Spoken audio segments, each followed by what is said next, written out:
जीवन में वो सुख कहीं प्राप्त नहीं हो सकता।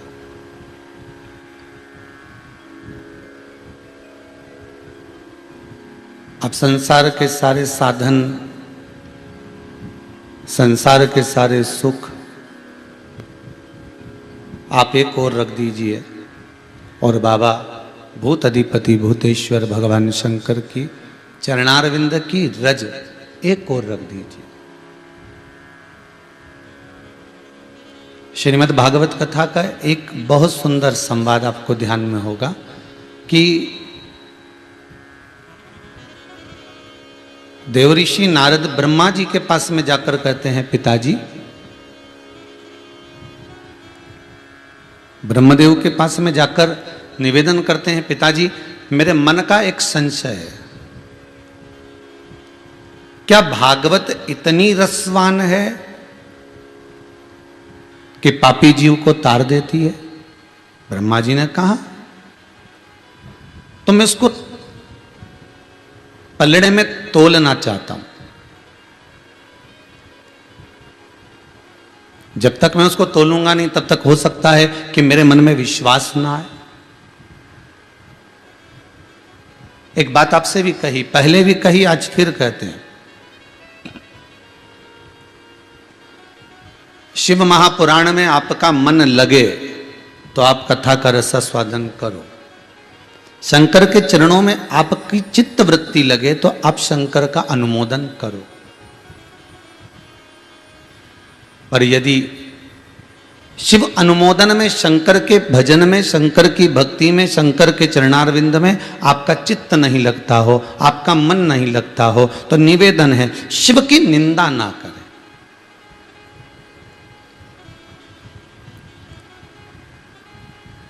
ब्रह्मलोक में तराजू लगाया गया, एक पलड़े में श्रीमद् भागवत पोथी को रखा, ये आपने कथा में सुना होगा भागवत जी में। दूसरे पलड़े में सारे साधन रख दिए गए, धन दौलत संपदा सुख समृद्धि सब कुछ रखा, पर सब साधन रह गए हल्के, पलड़ा झुका कथा अमृत का। ये श्रीमद् भागवत कथा कहती है। उसी तरह दुनिया का सारा साधन, दुनिया का सारा सुख, दुनिया का सारा वैभव, दुनिया की सारी प्रतिष्ठा, दुनिया का सारा जितना वैभव है सबको एक ओर रख दीजिए। दुनिया के सारे वैभव को आप एक ओर, एक पलड़े में रख दीजिए और दूसरे पलड़े में केवल भगवान शंकर के चरणारविंद की रज रख दीजिए।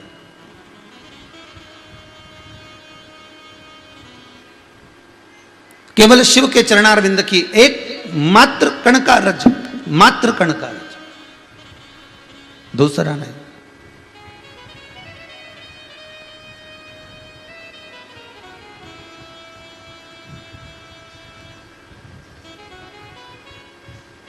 तैतीस कौटि देवता शंकर भगवान के चरणारविंद की मात्र रज पाने के लिए कितने समय तक जलाधारी के सम्मुख में से जहां से पानी निकलता है, आपको पहले भी कथा में बताया कि शिवलिंग और शिवलिंग की जो गोल जलाधारी है और जलाधारी में से जो पानी बहकर बाहर जा रहा है।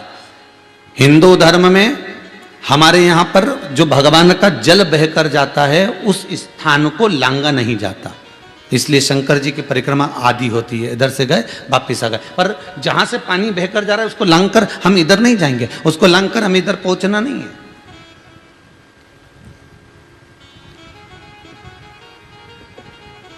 उस जल को हमें लांघना नहीं है, उस जल को केवल हम स्पर्श कर सकते हैं, प्रणाम कर सकते हैं, नमन कर सकते हैं, पर उसको हम लांघे ना। क्यों? तो पहले की कथा में भी कहा था कि 33 कौटि देवता भगवान शिव से कहते हैं, हे ओघड़दानी, हे त्रिकालदर्शी, हे कैलाशी, हे अविनाशी, हे शंभु, हे शंकर, ऐसी करुणा कर दीजिए, ऐसी दया कर दीजिए कि हम आपके चरणारविंद की रज को निरंतर प्राप्त कर सके, हम निरंतर उसका स्मरण कर सके।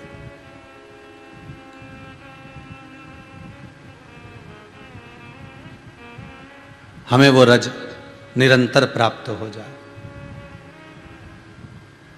हमें वो रज प्रतिदिन प्राप्त हो जाए। और भोले तेरे चरणों की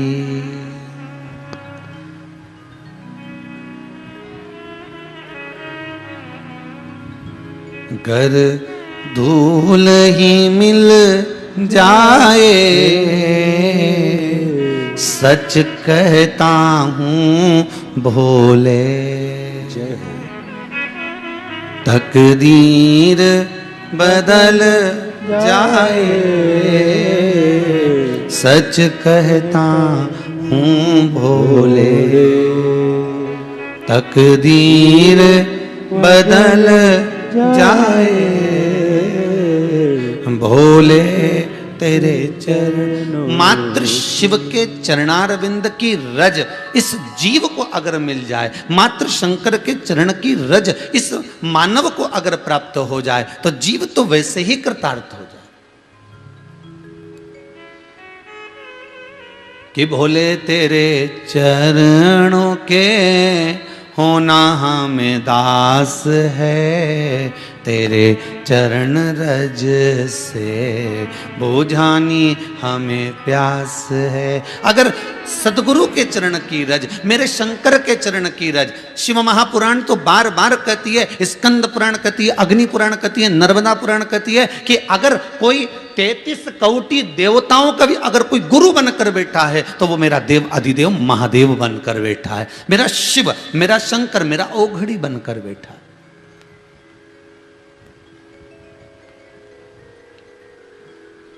केवल उसके चरणारविंद की रज अगर हमको मिल गई, केवल उसके चरणों का भाग हमको मिल गया, तो जीवन तो वैसे ही सार्थक हो गया।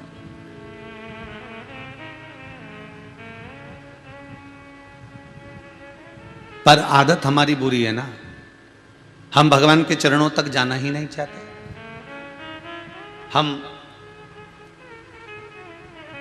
भगवान के चरणारविंद तक पहुंचना ही नहीं चाहते, क्योंकि वृत्ति में हमारे गलत भरा हुआ है, सोच में हमारे गलत भरा हुआ है, बुद्धि चित्त में हमारे गलत भरा हुआ है। जैसे एक सहज भाषा में समझो, एक पत्नी अपनी, एक स्त्री अपनी पड़ोसन से बोली, मैं मेरे पति से बहुत परेशान हो गई।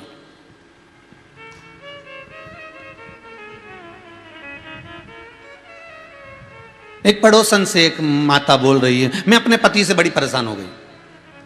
इतना झूठ बोलने वाला पति मैंने जिंदगी में कभी नहीं देखा। अरे झूठ बोलो पर कम बोलो, इतना झूठ बोलने वाला पति मैंने जिंदगी में नहीं देखा। गजब का झूठ बोलता है, सुबह से तंग कर कर रखा है। पड़ोसन ने पूछा क्या झूठ बोल रहा है? सुबह से कह रहा है मेरे 5,000 रुपए किसी ने निकाल लिए, 5,000 रुपए मेरे किसी ने निकाल लिए, 5,000 रुपए मैंने किसी ने मेरे निकाल लिए। इतना झूठ बोले जिसका वर्णन नहीं। गजब का पति मिला।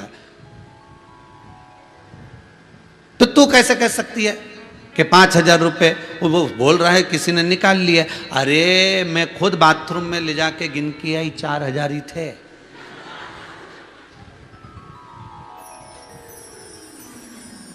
अब बताओ ऐसे पति के साथ कैसे जिंदगी निकालूंगी? इतना झूठा व्यक्ति, इतना झूठा व्यक्ति, इसके साथ मैं अपनी जिंदगी कैसे निकालूं? अब तुम बताओ।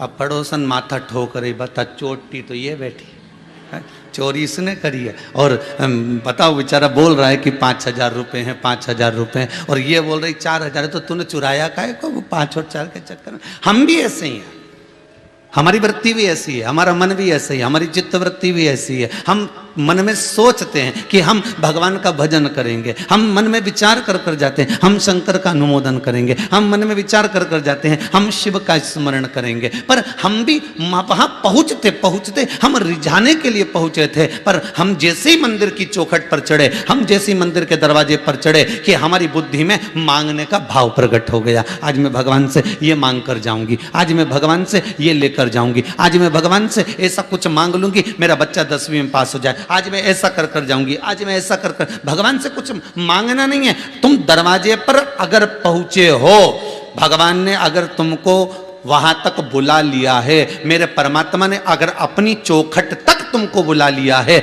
अपनी कथा तक तुमको बुला लिया है, या आप आस्था चैनल के माध्यम से कथा सुन रहे हो, मोबाइल के माध्यम से सुन रहे हो, अगर परमात्मा ने आपकी चित्त वृत्ति को, आपके मन को अपनी कथा में, अपने चरणों में अगर लगा लिया है, तो समझ लेना कि भगवान तुम्हारे दुख को काटना प्रारंभ कर दिया है, भगवान तुम्हारे दुख को मिटाना प्रारंभ कर दिया है, भगवान तुम्हारे दुख को समाप्त करना प्रारंभ कर दिया। अगर तुम भगवान की भक्ति में डूब गए हो तो फिर दुख धीरे धीरे समाप्ति की ओर आ जाएगा।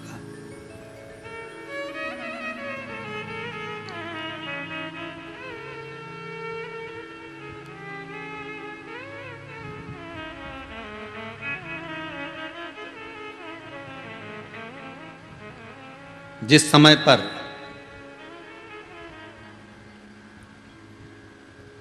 द्वारका में भगवान कृष्ण विराजमान थे,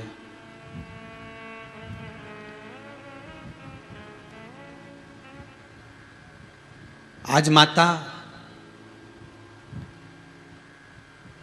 कालिंदी देवी यमुना ने श्री द्वारकाधीश से एक प्रश्न किया।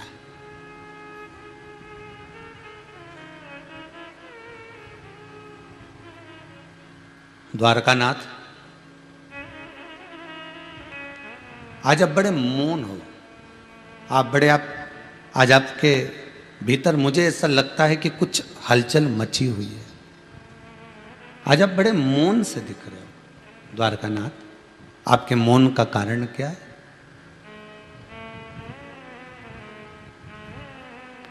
आप किस लिए मौन हो? द्वारकाधीश ने कहा,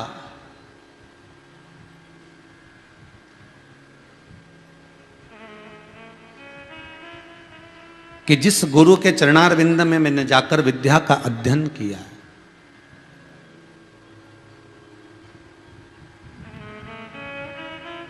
जिस गुरु के चरणारविंद में बैठकर मैंने ज्ञान प्राप्त करा है, उस गुरु से छूटे मुझे बहुत वर्ष हो गए।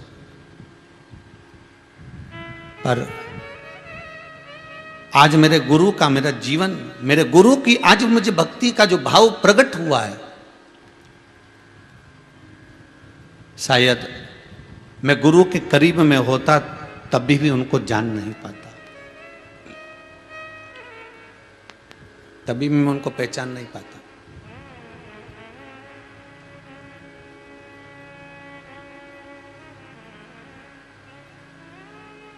आप एक प्रसंग बड़ा सुंदर आप लोगों ने श्रवण किया होगा कि सांदीपनी ऋषि के आश्रम में भगवान कृष्ण ने विद्या का अध्ययन किया।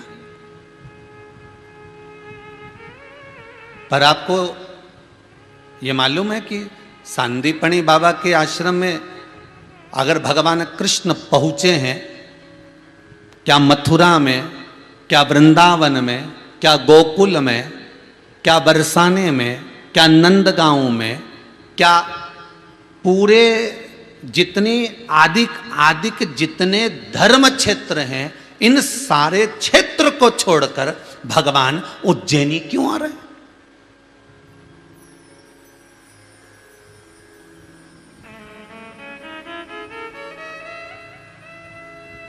अच्छा, सत्य बात बताना भाई, जितने लोग भी आप कथा श्रवण कर रहे हैं आस्था चैनल पर या मोबाइल पर, उनसे दिल की बात पूछना चाहता हूं। अच्छे से बोलना कि पहले के समय में लोग अगर अध्ययन के लिए जाते थे तो कहां जाते थे? काशी जाते थे कि नहीं जाते थे? कि सब ये काशी पढ़ने के लिए जाएंगे, सब ये काशी के लिए जा रहे हैं, ये काशी पढ़ेंगे, ये काशी में विद्वत्ता धारण करेंगे। पर मेरा द्वारका का नाथ, मेरा कृष्ण, मेरा द्वारकाधीश, मेरा कन्हैया अगर विद्या अध्ययन करने के लिए जा रहे हैं तो मथुरा छोड़कर, आदिक जगह छोड़कर, जहां इतनी विद्वत्ता का भाव हो, जहां इतना ज्ञान चारों तरफ फैला हुआ हो, उस स्थान को छोड़कर मेरा द्वारका का नाथ, मेरा कृष्ण अगर विद्या अध्ययन करने जा रहा है तो उज्जैनी ही क्यों जा रहा है?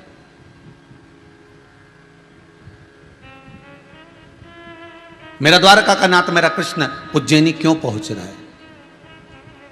उस अवंतिका नगरी में, उस महाकाल की नगरी में, काल अधिपति की नगरी में मेरा कृष्ण क्यों पहुंच रहा?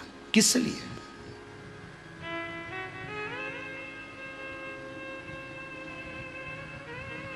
ये कोई सांदीपनी ऋषि कोई साधारण ऋषि नहीं है। 2-3 तरह का सोना होता है। एक सोने में जरा खार ज्यादा होता है ना, तो वो चमकता कम है। बोलो सही है कि गलत है? एक सोने में और ज्यादा खार होगा तो बिल्कुल नहीं चमकेगा। असली जो सोना होता है, एकदम असली सोना, जिसको खूब तपाया गया हो, और खूब खूब तपाया गया, और तपाने के बाद उस सोने के अगर जेवर बनाए जाए और कह दिया जाए कि इसमें खार मत मिलाना, रत्ती भर खार नहीं होना चाहिए सोने के जेवर में। मेरा जो जेवर बने, मेरा जो हार बने, मेरी जो पाटली बने, मेरे जो करधोना बने, जो भी सामग्री बने, भुजबंद बने, मेरे हाथ का कुछ फूल बने, कुछ भी अंगूठी आदि कुछ भी बने, पर इसमें खार नहीं होना चाहिए। तो सुनार क्या कहेगा, अगर बिना खार के बनाओगे तो टूट जाएगी। इसमें थोड़ा ना थोड़ा तो खार होना चाहिए। तो सुनार कहेगा कि इसमें थोड़ा सा खार मिलाइए, जरूर मिलाइए। पर आप कहो कि नहीं, हमें तो बिल्कुल चमकने वाला चाहिए और ओरिजिनल सोना चाहिए, तो वो बना देगा। पर वो अंगूठी, वो चेन,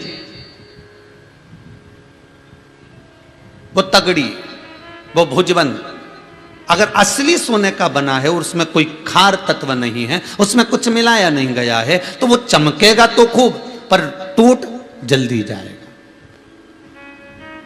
टूट जल्दी जाएगा। भगवान कृष्ण अगर द्वारकाधीश मेरे कन्हैया मेरे ठाकुर अगर जा रहे हैं सांदीपन बाबा के आश्रम में पढ़ने के लिए, तो कोई सांदीपनी ऋषि कोई साधारण नहीं हो सकते। जो अवंतिका क्षेत्र में निवास कर रहे हैं, महाकाल की नगरी में रह रहे हैं, काल अधिपति की नगरी में रह रहे हैं, क्योंकि काल अधिपति की नगरी में वही विराजमान हो सकता है जिसने काल अधिपति के काल को समझा होगा।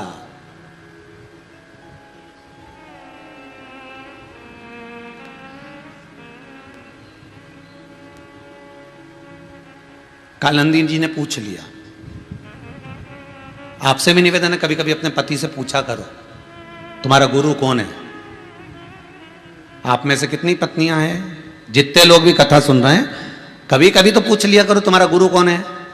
और पूछने के बाद कहा करो, कभी कभी गुरु जी के पास जाते हो, बात करते हो फोन पर, कभी कभी उनसे चर्चा होती है, कभी उनसे मिलने का भाव उत्पन्न होता है, कभी कभी दिल में मन में ऐसी उमंगता उत्पन्न होती है कि मुझे गुरु के द्वार जाना है, मुझे गुरु के चौखट पर जाना है।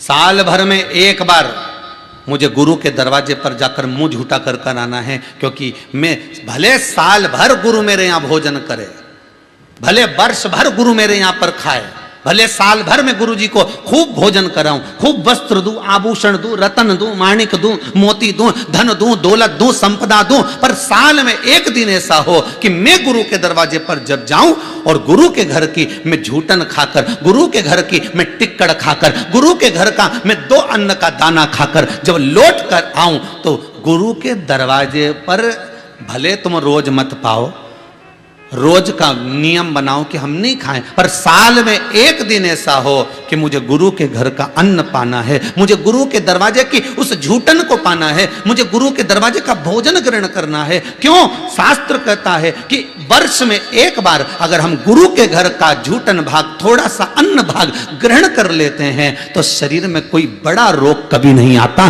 प्रवेश नहीं कर पाता, क्योंकि गुरु शिव का अवतार होता है, गुरु शंकर का एक स्वरूप होता है। अभी कालंदी जी को भगवान द्वारकाधीश ये बात बताएंगे कि शंकर और गुरु में क्या अंतर है।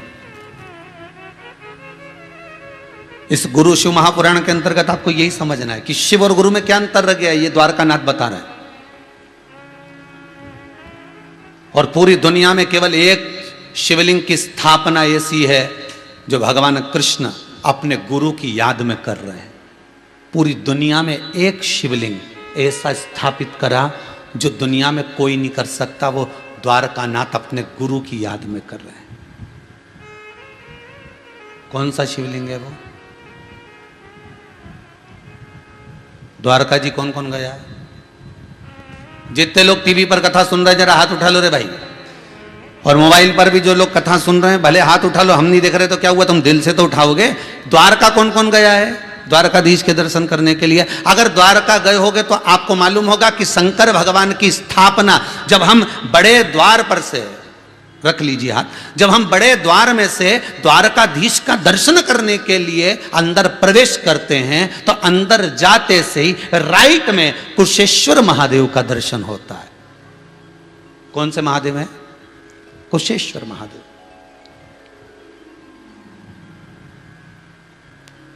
दुनिया में एक ही महादेव है जिसको गुरु की याद में मेरे द्वारका नाथ ने अपनी द्वारका में स्थापित करा था। आपने दर्शन करे होंगे, बड़ा द्वार में से जब अंदर जाएंगे राइट में द्वारकाधीश में नीचे की ओर वो शंकर जी का मंदिर नीचे, उसमें कम से कम 15-20 सीढ़ी नीचे है पुराना मंदिर, और कई लोगों ने दर्शन भी करे होंगे आप लोगों में से। कुशेश्वर महादेव नीचे।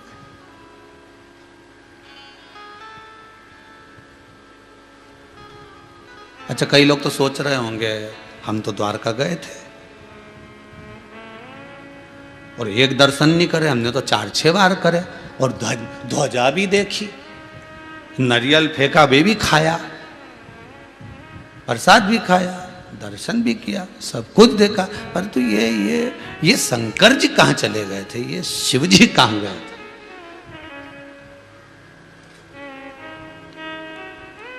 इसलिए कहते हैं तीर्थ करने जाओ ना तो थोड़ा सा अच्छे से जाओ, धीरे धीरे हो, आराम से सब दर्शन करना, मंदिर के एक एक स्वरूप का, एक एक सामने में देव की मैया, आदि की मैया, जो भी राधा जी हैं, रुक्मणी जी हैं थोड़ी दूर पर, ये सब साथ में। अभी तो आपको मालूम नहीं होगा, शिव पंचायत का मंदिर, सूर्य, भगवान विष्णु, माँ दुर्गा, गणेश जी, शिव जी, ये पंचायत आपको पहले कही है। शिव पंचायत का मंदिर, सबसे पहला शिव पंचायत का मंदिर पूरी पृथ्वी पर द्वारका में ही था। शिव पंचायत का मंदिर पूरी दुनिया में, पूरी पृथ्वी पर सबसे पहला शिव पंचायत का मंदिर द्वारकाधीश में था।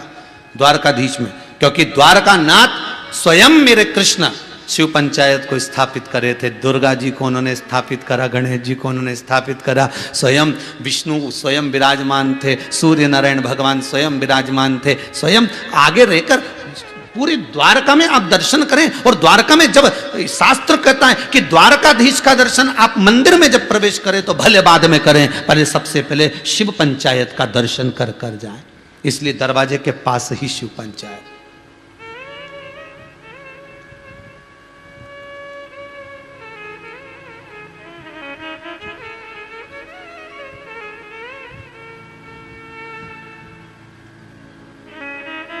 गोदावरी से ऐसी क्या प्रीति थी मेरे द्वारकानाथ को?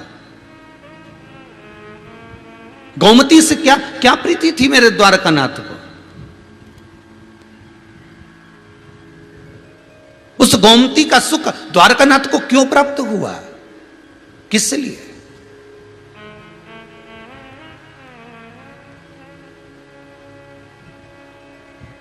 कालंदी जी कह रही हैं, आप गोमती और गोदावरी का स्मरण करने वाले, आप यहां पर विराजमान होकर नैनों से नीर बहा रहे हो, ये बात कौन सी है?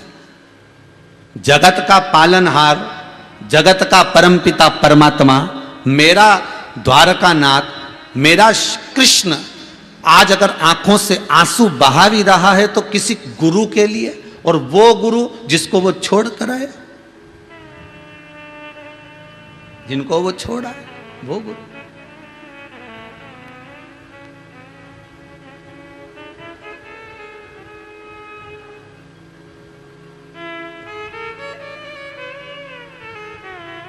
होता है थोड़ा सा आप लोगों को हो सकता है हमारी वाणी से गलत लगे, पर करबद्ध निवेदन रहेगा जिंदगी को थोड़ा सा सुधारने का प्रयास करना। हमने कई जगह पर देखा है, बहुत सारी ऐसी जगह देखी जहाँ पर घर के कोई बुजुर्ग मर जाते हैं, उनका अंतिम संस्कार गांव की जमीन पर, खेत में, बावड़ी के किनारे, कुएं के किनारे उनका अंतिम संस्कार किया जाता है। आपने भी देखा होगा, जितने लोग कथा सुन रहे हैं। परिवार का कोई व्यक्ति, कोई बुजुर्ग, बहुत माना हुआ कोई बहुत प्रबल व्यक्ति मरा, और बुजुर्ग व्यक्ति अगर मरा तो उसको गांव के खेत में, जमीन में, कुएं के पास, बावड़ी के पास कहीं उसका अंतिम संस्कार कर देते हैं। करने के बाद वहां पर एक ओटला बना देते हैं। बोलो बनाते कि नहीं बनाते? ओटला बनाने के बाद वहां पर पांव चरण रख देते हैं। चरण नहीं रखते तो वो क्या करते हैं, एक शंकर जी का शिवलिंग रख देते हैं। कई जगह पर रखा देखा होगा तुमने। हम एक जगह की बात नहीं कर रहे। तुम जब जब रोड के किनारे से निकलोगे, जब जब तुम रास्ते में से निकलोगे, कई खेत में तुमने देखा होगा एक ओटला बना, शंकर जी का शिवलिंग रखा है। कहीं ओटला बना, शंकर जी का शिवलिंग रखा है, नंदी रखा है। फिर कहीं ओटला बना, मंदिर नहीं बना, ओटला बना, शंकर जी का शिवलिंग रखा है। ओटला बना, शंकर जी का शिवलिंग रखा, नंदी रखा, शिवलिंग रखा। पर यह नहीं सोचा तुमने कि रख किस जगह पर रहे हो। माना शंकर मेरा शिव में मानते हैं कि शमशान का वासी है, मेरा शिव ओघड़ निवासी है, मेरा शमशानी का निवास करने वाला मेरा भूत अधिपति, मेरा भूतेश्वर, मेरा शंकर मानते हैं। पर उसको विराजमान कहां कर रहे हो, ये भी तो देखो।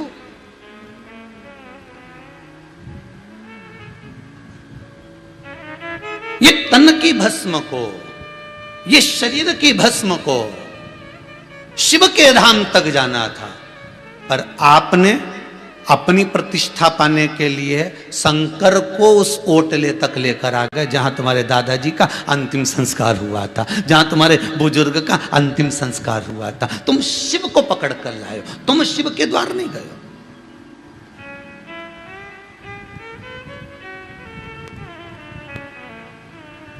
तुम्हें शंकर के द्वार जाना चाहिए था। जब कोई मरता है तो उसको कहां लेकर जाते हैं? शमशान। शमशान क्यों? शिव के द्वार अपन इसको लेकर जा रहा है, शंकर इसको लेने आए, वो बात दूसरी।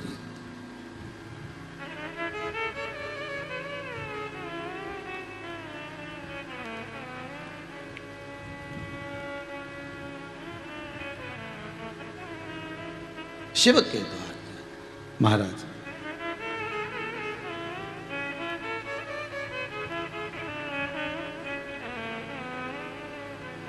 बस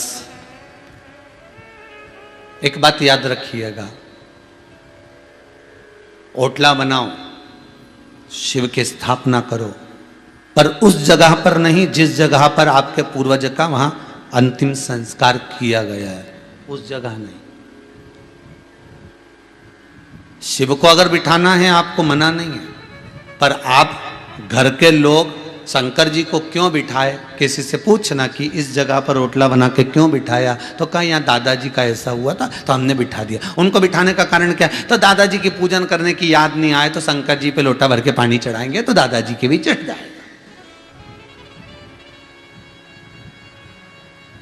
ये कहीं शास्त्र रीति नहीं कहती महाराज, शास्त्र रीति वर्णन नहीं करती।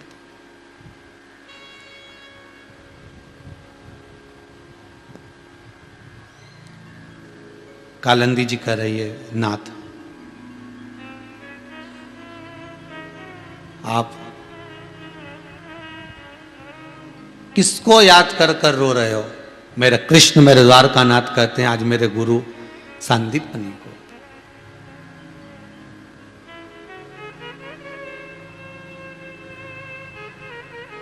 कालंदी जी ने कहा मुझे एक प्रश्न करना है आपसे, आप उत्तर देंगे? क्यों नहीं, बोलो।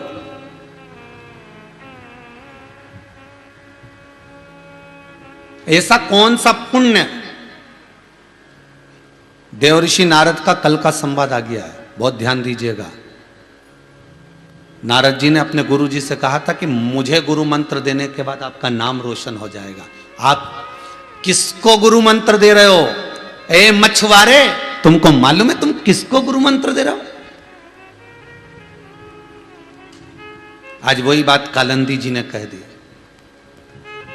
ऐसा कौन सा पुण्य सांदीपनी ऋषि ने किया जो आप जैसे द्वारका नाथ उनके शिष्य बने, सुदामा जैसे उनके शिष्य बने?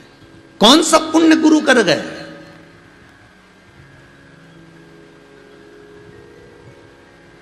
भगवान कृष्ण की आंख में जल भरा था और उन्होंने कालंदी को बिठाया। वहां पर सतभामा जी आ गई, रुक्मणी जी दौड़कर आ गई। रुक्मणी सतभामा जी ने भी देखा कि आज कालंदी ने बड़ा विचित्र प्रश्न कर दिया कि गुरु ने कौन सा पुण्य करा था जो आप द्वारका नाथ कृष्ण स्वयं भगवान जिसके शिष्य बने, वो पुण्य कौन सा था? भगवान कृष्ण के मुख से जो शब्द निकला, भगवान कृष्ण कहे ये मेरे गुरु का पुण्य नहीं है,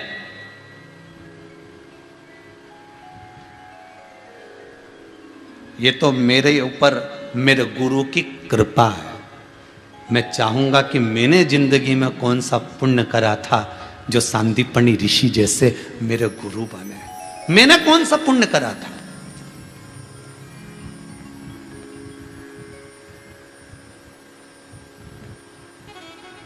मैंने वो पुण्य कौन सा करा था?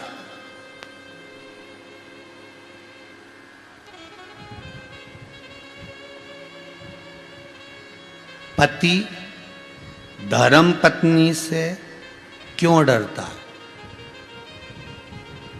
उसका एक कारण अच्छे से सुन लो, आज ही मौका मिला है सुनाने का तो सुन लो। पति धर्म पत्नी से क्यों डरता है?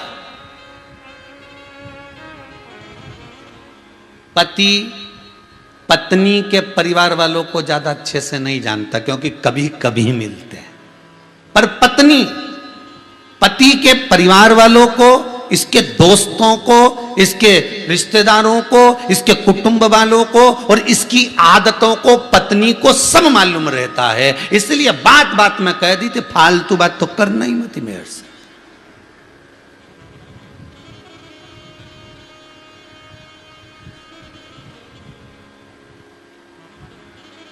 फालतू बात मेरे से मत करना हो, मैं सब जानती हूँ, मेरे को तो बिल्कुल बताना ही मत ही तुम क्या है।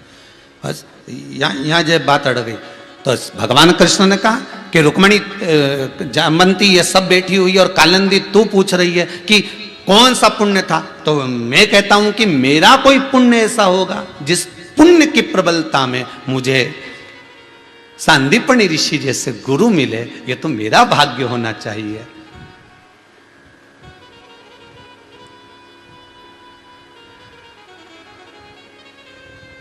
कालिंदी जी ने कहा जिसका चेला इतना बलवान है,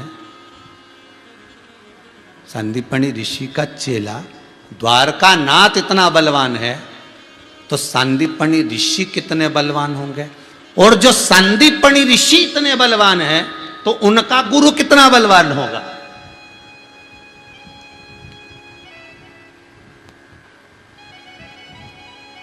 उनका गुरु कितना बलवान होगा?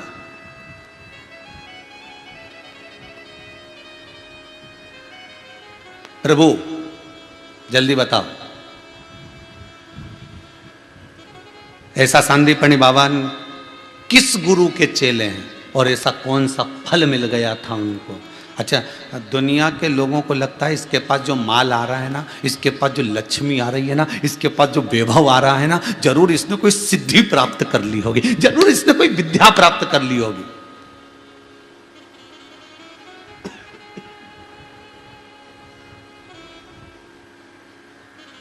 आपका व्यापार चलना चालू हो जाए, आपकी दुकान चलना चालू हो जाए, आपका वैभव प्रारंभ हो जाए, आपके चारों तरफ चर्चा चालू हो जाए, हर जगह पर आपका नाम लोगों के मुख पर अगर बार बार आ रहा है, तो दुनिया के लोग कहेंगे इसने जरूर कोई सिद्धि कर ली होगी, इसने जरूर कोई विद्या कर ली होगी, इसने कोई तंत्र विद्या कर ली होगी, इसने कोई अनुष्ठान कर लिया होगा, इसने कुछ ऐसा कर लिया होगा जो इसको ये प्राप्त हो गया। पर दुनिया के लोगों को ये नहीं दिखता कि विद्या नहीं है ये तांत्रिक विद्या, अघोरी विद्या या तंत्र विद्या नहीं है, यह कोई सिद्धि नहीं है। उसको यह ज्ञात होना चाहिए कि एक सिद्धि इतनी प्रबल है कि शंकर रूपी जिसको गुरु मिल गया, जिंदगी में वो कभी हार नहीं सकता, यह पक्का है। जिसको एक गुरु प्राप्त हो जाए और गुरु रूपी मंत्र अगर मिल गया है, गुरु जैसा बल अगर मिल गया है, गुरु जैसी सिद्धि अगर प्राप्त हो गई है, गुरु जैसा तात्विक सुख अगर मिल गया है, तो फिर झुकना क्या, फिर डरना क्या?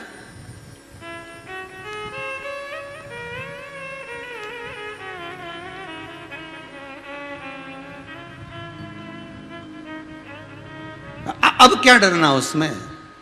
वो कहे ना, अब जन्म लिया तो डरना क्या, फिर लख 84 में पढ़ना क्या, अब जन्म लिया तो डरना क्या, बार बार फिर फिर मृत्यु। क्यों, किस लिए?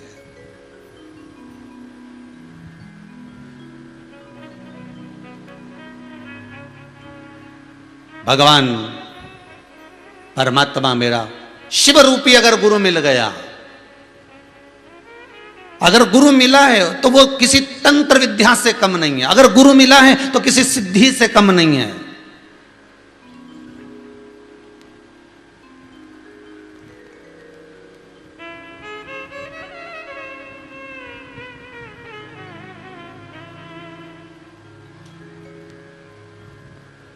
कल किसी ने आशीष जी के पास फोन करा होगा और पूछा होगा कि सीओर वाले गुरु जी ने किसी को गुरु मंत्र दिया है क्या?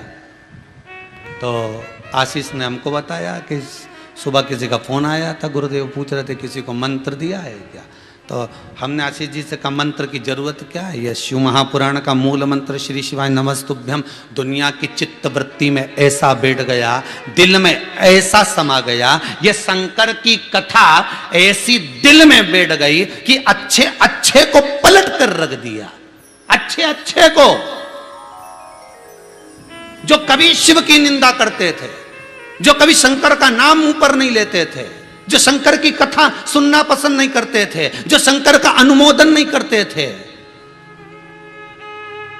जो कहते थे हम केवल कृष्ण को माने, हम केवल राम को माने, हम केवल इसको माने, हमें शिव से मतलब नहीं, आज बड़े से बड़े कथाकार तक शंकर की कथा मात्र करने के लिए तरस रहे, केवल शिव का अनुमोदन करने के लिए। और वो समय दूर नहीं होगा जब मेरा शंकर एक एक के घट में बैठा होगा और बड़े से बड़ा विद्वान भी, बड़े से बड़े कथाकार भी इसी शंकर की शिव महापुराण की कथा बाच रहे होंगे। वो समय दूर नहीं होगा। ये शिव पुराण का असर, ये शंकर की तात्विक सुखता का असर, वो क्षण दूर नहीं होगा जब शंकर इनकी चित्तवृत्ति में बैठा होगा। और ये अभी तक कुछ भी बाचे होंगे, कुछ भी कहा होगा, पर अब शिव महापुराण का चरित्र बाचने का प्रयास करते रहे। ये चित्तवृत्ति में शिव भरा गया, शंकर उसमें प्रवेश कर गया।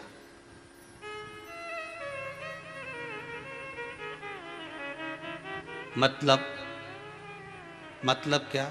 इनको गुरु मंत्र मिल गया।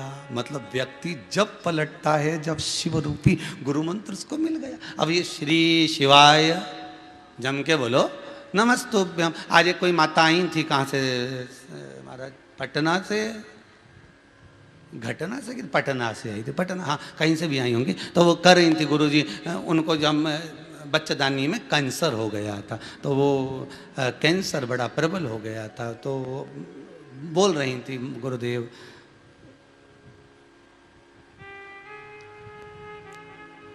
बच्चेदानी में कैंसर हो गया, पर कोई ऑपरेशन नहीं कराया। डॉक्टर बोल रहा था ऑपरेशन का, पर कुबेरेश्वर महादेव को याद करा, मंत्र का स्मरण करा, कुछ उपाय जो शिव महापुराण के थे वो करे, और आज बाबा ने ऐसी लाज रखी, कैंसर समाप्त हो गया, कोई दवाई नहीं खाना पड़ रहा। ये शिव की कृपा,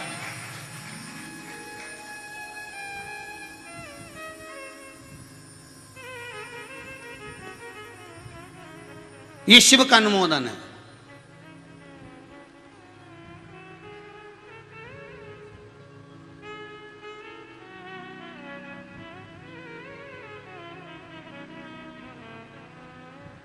ये शिव का स्मरण है।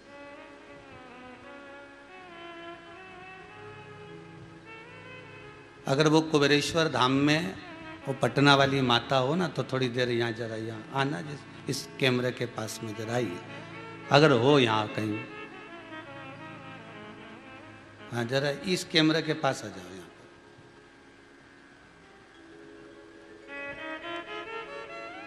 एक माइक दीजिए भाई,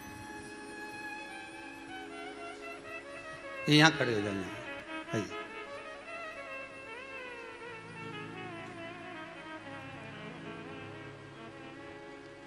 आप कहाँ से आई हुई हैं? गुरुजी मेरठ से आए। मेरठ, हम पटना बोल दिए जी, ध्यान क्षमा चाहे, हमें ध्यान नहीं रहा ना कि मेरठ से आए। मेरठ से आए हुए। अच्छा, तो मेरठ में कहाँ रह रहे हैं? मेरठ कैंट में तोप खाने। तोप खाना कैंट में। क्या हो गया था? बच्चेदानी में कैंसर बताया था। कैंसर बताया हाँ। था। अब ठीक है? हाँ।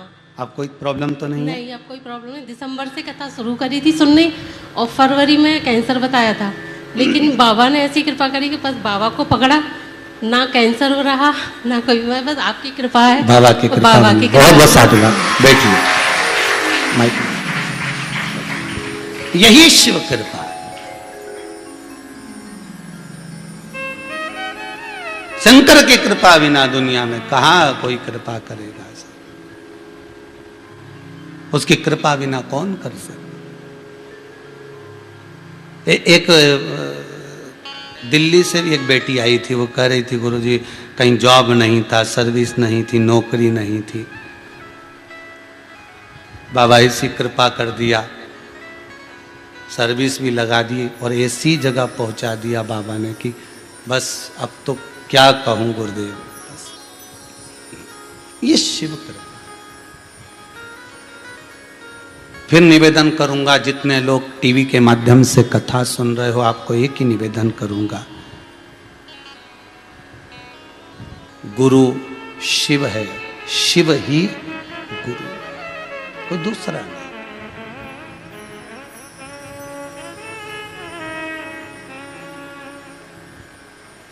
दरबार में भोले बाबा के दुख दर्द मिटाए जाते हैं, दुनिया के सताए लोग यहाँ सीने से लगाए जाते हैं, सीने से लगाए जाते। बस उसके द्वार पर हम पहुंच गए, उसकी चौखट। कालंदी जी ने एक प्रश्न कृष्ण भगवान के सामने रख दिया कि मुझे इतना सुनना है कि जिसका चेला इतना प्रबल है तो उस गुरु का गुरु कितना प्रबल होगा, वो मुझे जानना है। आप बताएंगे नाथ? कभी कभी धर्म पत्नी के मन में यह प्रश्न आना चाहिए कि तुम्हारा गुरु कैसा है। आज गुरु की ही चर्चा कर ली जाए।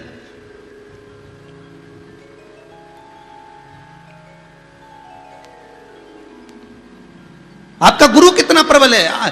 हमें गुरु में होड़ नहीं करना है कि ये गुरु कितना बलवान है, इसकी सत्ता कितनी है, इसका वैभव कितना है, इसकी धन कितनी है, इसके चेले कितने हैं, इसके शिष्य कितने हैं, इसका कितना भंडारा होता है, कितना भोजन होता है, ये क्या करता है। हमें उससे मतलब नहीं रखना। हमें तो इतना रखना है कि गुरु भगवान का भजन कितना करवाता है और कितना करता है, स्मरण कितना करवाता है, कितना करता है, भक्ति में कितना ले जाकर छोड़ता है और खुद कितना ये शब्द है। हमें उसका वैभव नहीं देखना, हमें उसका धन दौलत संपदा सत्ता नहीं देखना। तब भगवान कृष्ण के नयनों से जल झलका और उन्होंने कहा, सुनो कालंदी, मेरे गुरु जी से एक बार मैंने पूछा था गुरुदेव, पूछना चाहूंगा आपका गुरु कितना प्रबल होगा जो आज मेरे जैसे शिष्य को आपने जो विद्या दी। काल अधिपति महाकाल की इस नगरी में, इस अवंतिका प्रदेश में आपने जो मुझे सुख प्रदान करा, वो सुख ऐसे ही नहीं मिल सकता गुरुदेव। जरूर आपको ये ज्ञान कहीं और अच्छी जगह से मिला होगा। तब सांदीपनी ऋषि की आंख में जल थे, सांदीपनी बाबा की अश्रु आंखों से बहने लगे। भगवान कृष्ण कहते हैं, कालंदी, आज तूने मेरे गुरु से भी बड़े गुरु का संवाद सुना है। मेरे गुरुदेव के गुरु वेद धर्म जी, क्या नाम? वेद धर्म जी, याद रखना, वेद धर्म जी। सुनो कालंदी,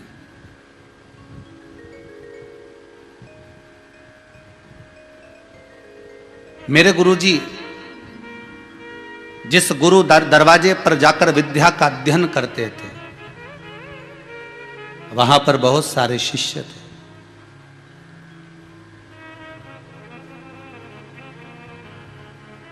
बहुत सारे शिष्य। फिर एक बार मेरे गुरुदेव के जो गुरु जी हैं, सांदीपनी ऋषि के जो गुरु हैं वेदधर्म, उन्होंने पूरी विद्या का अध्ययन कराने के बाद अपने चेलों से कहा, उस समय पर मेरे गुरुदेव का नाम सांदीपनी नहीं था, उनका नाम था सांदीपक।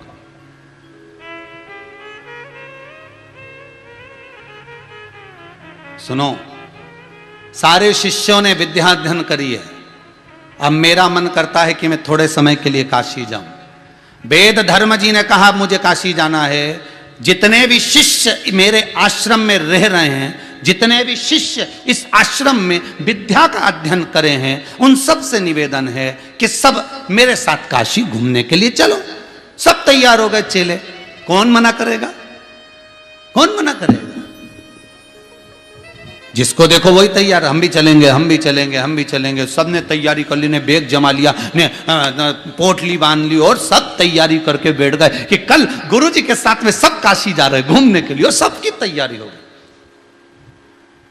दूसरे दिन सुबह गुरुजी ने सब चेलों को बुलाया और वेद धर्म जी ने कहा, सुनो बेटा, सब काशी चलो, मना नहीं है, पर एक बात अच्छे से सुन लेना, जब मैं काशी में पहुंचूंगा, जब मैं काशी में जाऊंगा, काशी में पहुंचने के 4 दिन बाद, इसको कहते हैं गुरु, अपनी गति गुरु खुद बता रहा है। काशी में पहुंचने के 4 दिन बाद मैं कोढ़ी हो जाऊंगा, मुझे कोढ़ हो जाएगा और मैं आंख से अंधा हो जाऊंगा, न चल सकूंगा न फिर सकूंगा, मेरे शरीर से पीप बहेगा, रक्त बहेगा, और तुम सबको सेवा करना है मेरी, ना मैं हिलूंगा न डुलूंगा, तुम सब मेरी सेवा करना। इतने में सारा शिष्य सोचे गजब का टेंशन दे दिया। बताओ, गजब का टेंशन। अभी तो सोचे थे कि काशी जाएंगे, अब मालूम पड़े अटैची भी उठाओ, अटैची के साथ में गुरुजी के कपड़े भी धो, और धो तो धो, गुरुजी कह रहे हैं मेरे शरीर में कीड़े भी पड़ेंगे। और सुनो, जब व्यक्ति को रोग हो जाता है, शरीर कष्ट देने लगता है, तो व्यक्ति चिड़चिड़ा हो जाता है। मैं गुस्सा भी बहुत करूंगा। अब तुम में से जो मेरे साथ चलना चाहता हो मेरी सेवा के लिए, चल चलो। एक बोला मुझे तो मेरी मम्मी की याद आ रही, एक बोला मेरे को मेरे पिताजी याद आ रहे हैं, एक बोला मुझे सपने में मेरी बहन भाई दिख रहा है, एक बोला मुझे मेरी गौ माता दिख रही, एक बोला मैं ये आश्रम खाली रहेगा कौन देखेगा, मैं इसी को देख लूँगा, एक बोला मेरे को तो जाना है, मेरी तो शादी पक्की हो गई, एक बोला मुझे तो ऐसा करना है, मैं तो वहाँ। सब छुट्टी मार दिए, सब चले गए, केवल एक सांदीपक बचा, केवल एक सांदीपक बचा। सांदीपक ने आकर कहा, गुरुदेव आप चिंता न करिएगा, मैं आपके साथ चलता हूं। तुझे मालूम है शरीर में मेरे कोढ़ हो जाएगा, पीप बहेगा, कीड़े पड़ेंगे, अंधा हो जाऊंगा, देख नहीं पाऊंगा, संभालना तुझे पड़ेगा, रोटी तुझे खिलाना पड़ेगी, सेवा तुझे करना पड़ेगी, दवाई गोली तुझे करना पड़ेगी, औषधि तुझे करना पड़ेगी, सब करूंगा, गुस्सा में करूंगा, सब करूंगा, चलो। ये है मेरे कृष्ण के गुरु के भी गुरु, और ऐसे थे मेरे भगवान कृष्ण के गुरु। गुरुपद कोई साधारण में नहीं मिल जाता, सहजता में नहीं मिल जाता। ये जो सासों सुनाती है ना अपनी अपनी सास की कथा बहुओं को, तो बहुओं को तो लगता है ओ ऐसी होती थी क्या है, और सास सुनाती थी हमारी सास एक जरा सी दाल बिना बीने तो डाल दे, सारा सामान उसको बिल्कुल टाइम टू टाइम चाहिए, 8 बजे ये वो, और जरा सा चौका बिगड़ा हुआ रसोई घर ऐसी जरा सा पलेथन मलेथन गिर जाए, सास तो ये सब बोलती थी। वो तो आज की सास उन क्या बोले, और ये बहू उनको सास उन बताए तो इनको तो ऐसा लगे हो कोई ऐसी सास होती थी, ऐसी होती थी क्या? पर बताए तो गुरु के गुरु भी बता रहे, ले गए और वेद धर्मा जी पहुंच गए काशी में। काशी में पहुंचने के बाद गुरु तो गुरु है, उसको तो मालूम है कब क्या होना। 4 दिन के बाद वेद धर्मा जी को कोढ़ हो गया, कोढ़ी बनकर गिर गए, नीचे पड़ गए, आंख से अंधे हो गए, उनको एक छोटी सी कुटिया में रखा, छोटे से भवन में रखा और सांदीपक जी ने उनकी सेवा करना प्रारंभ करी। इतनी सेवा करी, इतनी सेवा करी, इतनी सेवा करी कि खुश।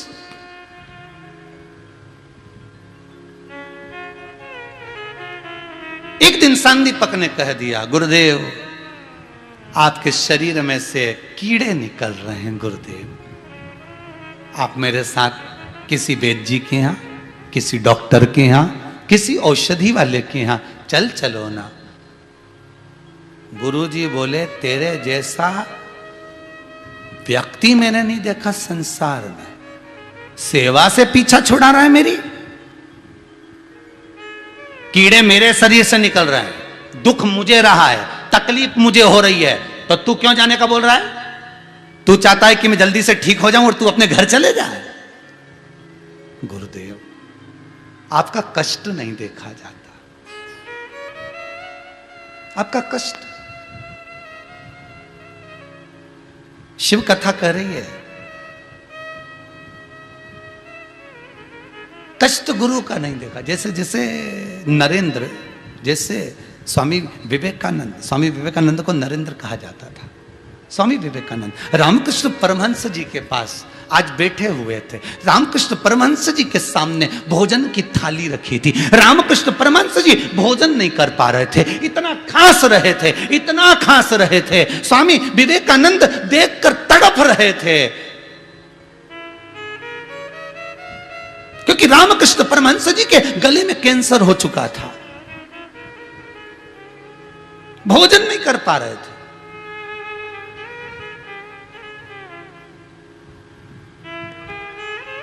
स्वामी विवेकानंद देख रहे हैं, आंख से आंसू स्वामी विवेकानंद के उस नरेंद्र के नेत्रों से आंसू बह रहा है, रो रहा है।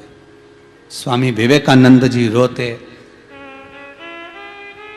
बोलने वाले थे कि गुरुदेव गला बेकार हो चुका है, गले में कैंसर हो चुका है, खाते हो कि वो कैसे खाओगे भोजन, खांसते इतना। गुरुदेव कुछ बोलते स्वामी विवेकानंद, उससे पहले रामकृष्ण परमहंस जी ने नरेंद्र को बुलाया, स्वामी विवेकानंद को बुलाया। इधर आ नरेंद्र, इधर आ। जी गुरुदेव, बोल क्या बात है? नरेंद्र क्या बात है? गुरुदेव आपकी दशा देखी नहीं जा रही। गुरुजी बोले कोई बात नहीं, पर मुझे आज बहुत दिन पुरानी बात याद आ गई जब तू छोटा था नरेंद्र। स्वामी विवेकानंद, नरेंद्र जब तू छोटा था मुझे तेरी वो बात याद आ गई, याद कर। तो घर से दौड़कर मेरे पास आ जाता था, मेरे मंदिर में छोटा सा, और मैं तुझसे पूछता था कि अरे नरेंद्र खाना खा लिया, भोजन कर लिया? और तू मुंडी हिला देता था कि कर लिया। याद है नरेंद्र तेरे को? जी गुरुदेव। पर तू खाना खाकर नहीं आता था नरेंद्र, बहुत गरीब था तू। तेरी माता कहती थी ले भोजन कर नरेंद्र, और तू कहता था मां मेरा तो पेट भरा, मैं मित्र के यहां भोजन कर कर आया हूं। तू घर का भोजन छोड़ देता था, क्यों? जिससे तेरा छोटा भाई पेट भर कर भोजन कर सके, उसके लिए तू भोजन छोड़कर आता था। तू भोजन छोड़ देता था कि तेरी माता भोजन कर ले नरेंद्र, और तू मेरे मंदिर में आ जाता था। मैं देखता था तेरी प्रसन्नता को। तू भूखा होने के बाद 2-2 दिन 4-4 दिन तक तू भोजन नहीं करता था, और तेरे चेहरे की प्रसन्नता क्या कहती थी? तब मैं तुझे अपने पास बिठाता था, अपने हाथ से रोटी तोड़ता था, तुझे खिलाता था। नरेंद्र तुझे याद है? हाँ गुरुदेव मुझे याद है गुरुदेव।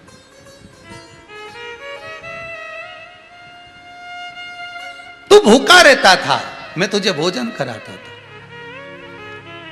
नरेंद्र बोले, स्वामी विवेकानंद बोले, गुरुजी एक मन में प्रश्न पहले भी था और आज फिर है। गुरुजी बोले बोल प्रश्न क्या है? कि प्रश्न ये है कि तुम मेरे मन की बात जान कैसे जाते थे कि मैं भूखा हूं?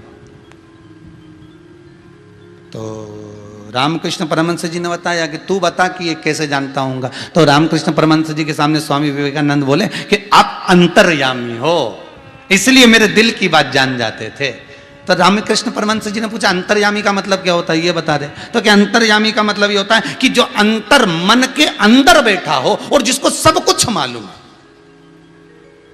रामकृष्ण परमहंस जी बोले स्वामी विवेकानंद से गुरु बस ऐसा ही होता है, जिस शिष्य को गुरु मंत्र देता है उसके दिल में कान के रास्ते से मंत्र देने के बहाने दिल में जाकर बैठ जाता है और फिर उसके मन की दशा को जानता रहता है कि इसको दुख क्या है, इसको तकलीफ क्या है, इसको कष्ट क्या है, इसको क्या परेशानी है, वो जानता रहता है।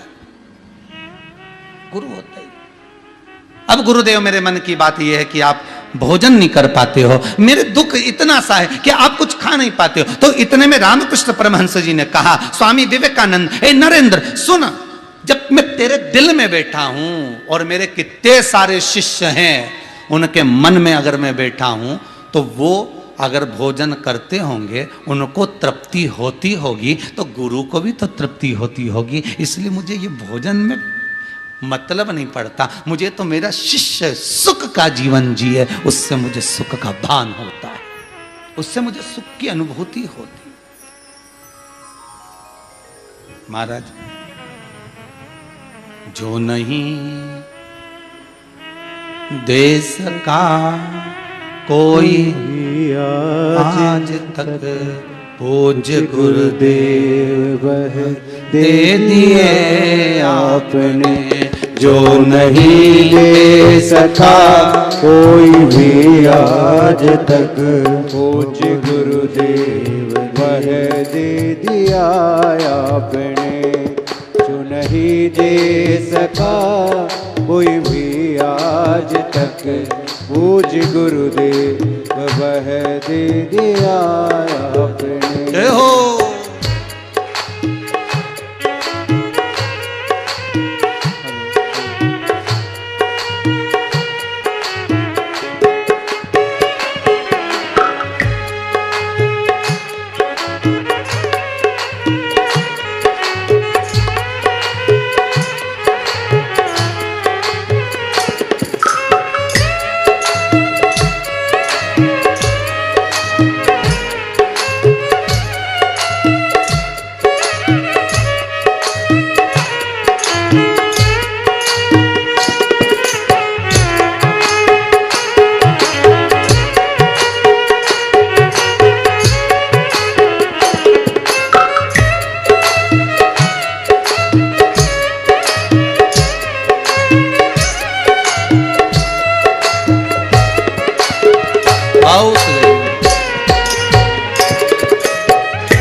आपने तप किया पुण्य हमको दिया, आपने जप किया पुण्य हमको दिया, आपने तप किया पुण्य हमको दिया, आपने तप किया पुण्य हमको दिया, आपने दिव्य एहसान हम पर किया, आपने दिव्य एहसान हम पर किया, आपने दिव्य एहसान हम पर किया, आपने दिव्य एहसान हम पर किया।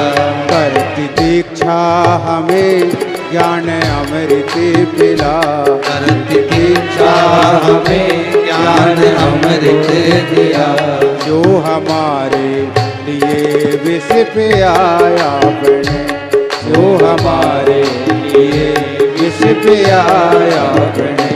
जो नहीं दे सका कोई भी आज तक, जो नहीं दे सका कोई भी आज तक पूज्य गुरुदेव वह दे दिया आपने, पूज्य गुरुदेव वह दे दिया आपने।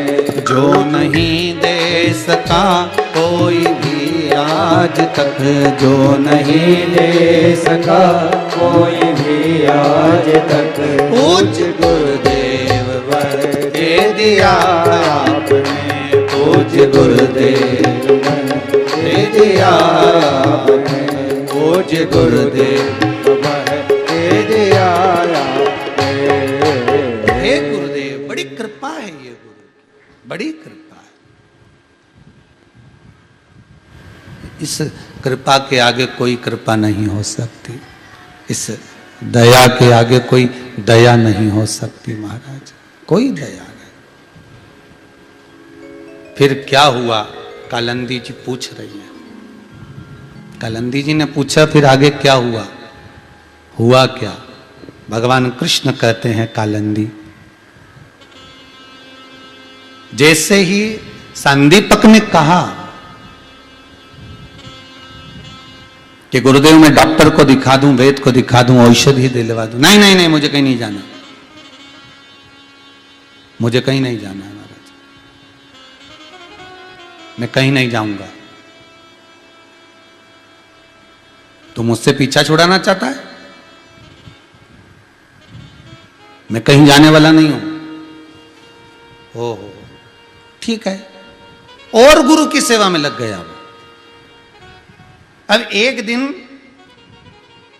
गुरु जी के शरीर में से कीड़े निकल रहे थे, उस कीड़ों को निकालकर एक गिलास में, पात्र में भरकर बाहर फेंक रहा था।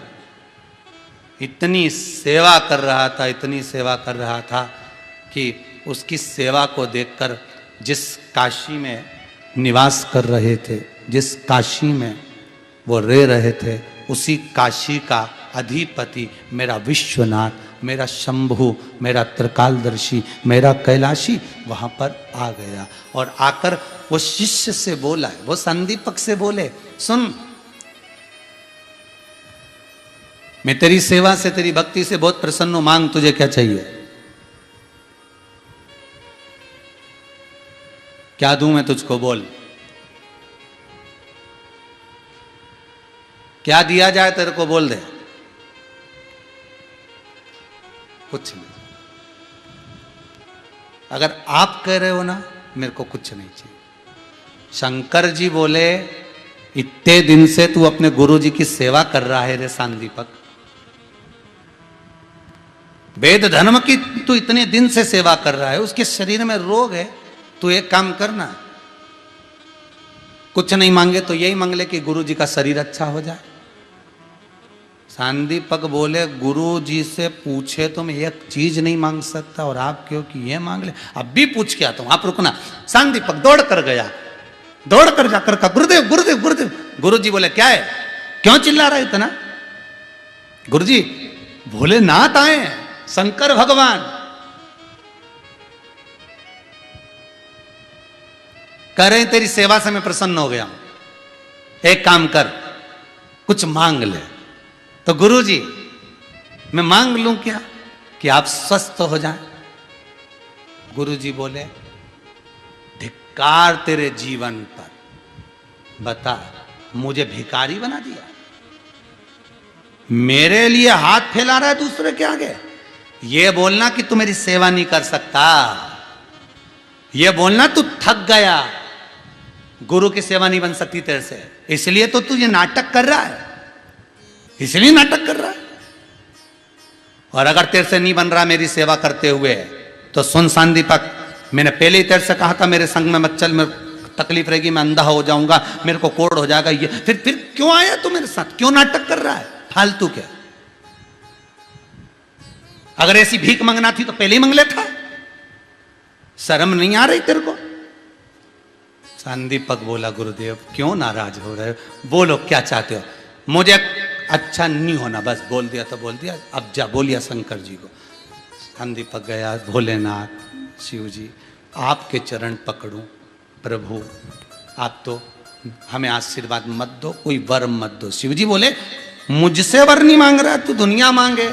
संदीपक बोले, वो भले एक आध बार मेरे मन में है कि आज मैं काशी में बैठा हूँ गुरु के चरणों में, वो सब बात की बात है, पर शंकर भगवान का मन प्रसन्न हो गया, तू गुरु की सेवा कर रहा है, तेरे को भी चेला ऐसा मिलेगा जो दुनिया में तेरा नाम रोशन करेगा, तू क्यों चिंता कर।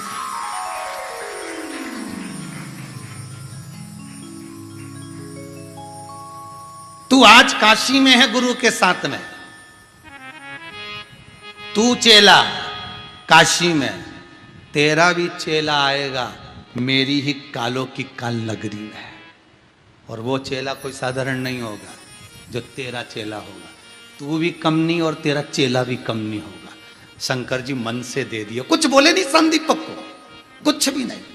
अब इसकी सेवा इतनी अच्छी चल रही थी कि शंकर जी ने भगवान विष्णु से कह दिया नारायण नारायण। बोले क्या बात है, वो संदीपक को वर दिया प्रभु, वो मेरे से नहीं ले रहा, आप जाओ। भगवान विष्णु पहुंच गए। भगवान विष्णु ने जाकर कहा संदीपक मांगो तुम्हें क्या चाहिए, तुम्हारी सेवा बड़ी प्रबल है। संदीपक बोले पहले भी मांगने की बात सोची थी, इस गुरु जी के पास गया तो गुरु जी ने खूब फटकार लगाई, दादा तुम तो रहने दो, तुम अपने अपने घर जाओ। भगवान विष्णु तुम अपने अपने घर जाओ।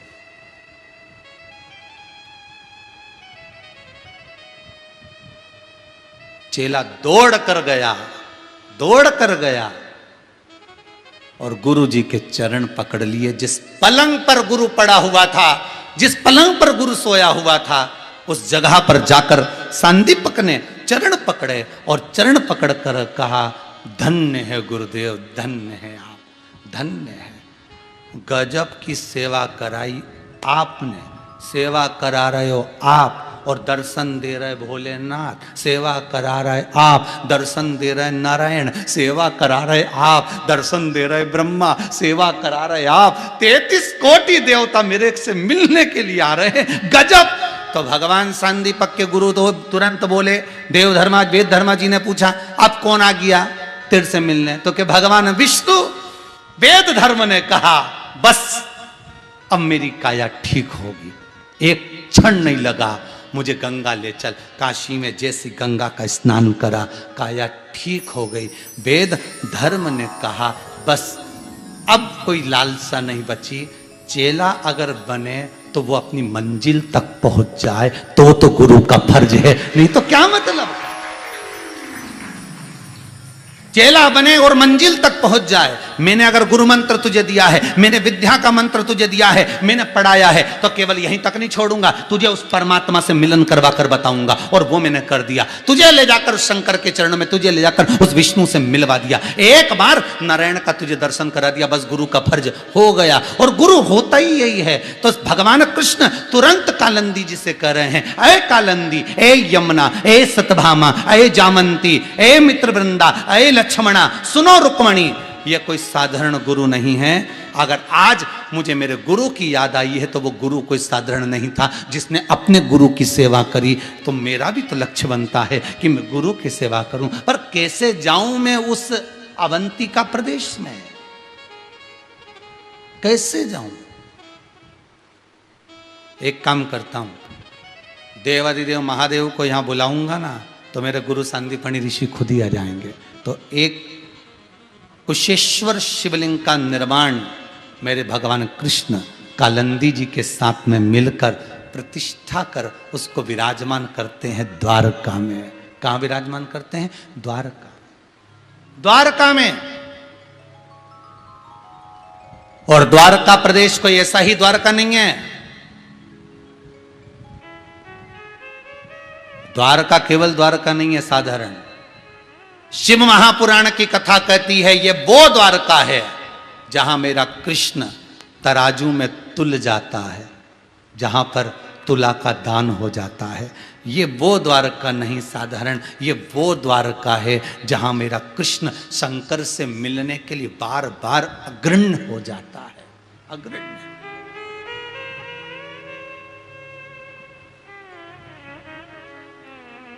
इसलिए मैं द्वारका के ब्राह्मणों को, द्वारका के पंडितों को, द्वारका के पंडाओं को नमन करता हूं, जो द्वारकाधीश की सेवा के साथ में भगवान शिव की सेवा, कुशेश्वर महादेव की सेवा में संलग्न बने हुए हैं। संलग्न, गुरु और शिष्य दोनों ही स्वरूप,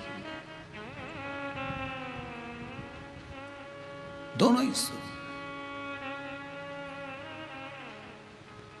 केवल एक द्वारका का कुशेश्वर महादेव। जीवन में आपने किसी के यहां सूतक का भोजन कर लिया, मालूम नहीं था कि इसके यहां कोई गमी हो गई। सावड़ का भोजन कर लिया, किसी के यहां बच्चा हो गया था, 10 दिन के अंदर तुमने उसके घर का पानी पी लिया। सूतक और सावड़ का भोजन यदि आपने जिंदगी में किसी के यहां करा है, किसी के यहां पर मृत्यु वाले घर में अगर आपने कुछ पानी पी लिया, भोजन कर लिया, अन्न भाग ग्रहण कर लिया, उसका दोष हमारे गरुड़ पुराण में लिखा है कि इसका कितना दोष है, कितना दोष है। सूतक और सांवड़ के भोजन का दोष गरुड़ पुराण कहती है कि मरने के बाद जब जीवात्मा जाती है तो उससे पूछा जाता है कि इस चित्रगुप्त महाराज से पूछते हैं, इसने कहीं सूतक का भोजन तो नहीं करा, इसने कहीं सांवड़ का भोजन तो नहीं करा। अगर सूतक और सांवड़ का इसने भोजन करा होगा तो 94 नरक भोगने से पहले इसको बैतरणी में पड़े रहना पड़ेगा, डूबना पड़ेगा, बार बार गोते लगाना पड़ेगा, बार बार इसको उलझना। इसलिए कहते हैं कि कभी आप योग लगे, हमारे हिंदू धर्म में 4 धाम बताए हैं महाराज, बद्रीनाथ, जगन्नाथ, द्वारका, रामेश्वर। क्यों कहे गए, इनका जो महत्व है उसको समझिएगा। कभी स्कंद पुराण उठाकर उसको पढ़िए, कभी मौका मिले तो गीता प्रेस गोरखपुर की स्कंद पुराण बुलबा उसको पढ़ो। उसमें एक एक खंड में आपको भाग मिलेगा कि द्वारका का महत्व क्या है, बद्रीश का महत्व क्या है, क्या जगन्नाथपुरी का महत्व है, क्या रामेश्वर का महत्व है, क्या हमको ये शिव लिंग की पूजन का महत्व है, ये हमको ज्ञात होगा। तो द्वारका में ये कुशेश्वर महादेव विराजमान हुए भगवान कृष्ण की नगरी में।